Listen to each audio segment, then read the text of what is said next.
اے نبی ان سے کہہ دیجئے کہ اے لوگوں، اگر تمہیں اپنے باپ اور اپنے بیٹے اور اپنے بھائی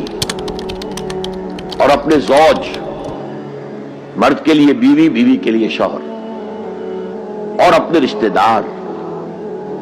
اور اپنے وہ مال جو تم نے بڑے محنت سے جمع کیے ہیں، اور اپنے وہ کاروبار جن میں کساد کا، سد بازاری کا تمہیں خوف لاحق رہتا ہے،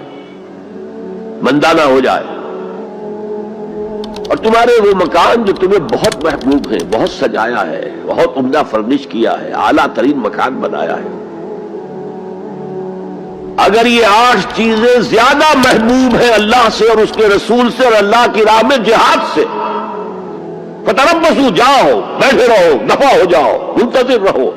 حتی یاتی اللہ بامرہ، یہاں تک کہ اللہ اپنا فیصلہ سنا دے، واللہ لا یہدی القوم الفاسقین، اللہ ایسے فاسقوں کو ہدایت نہیں دیتا۔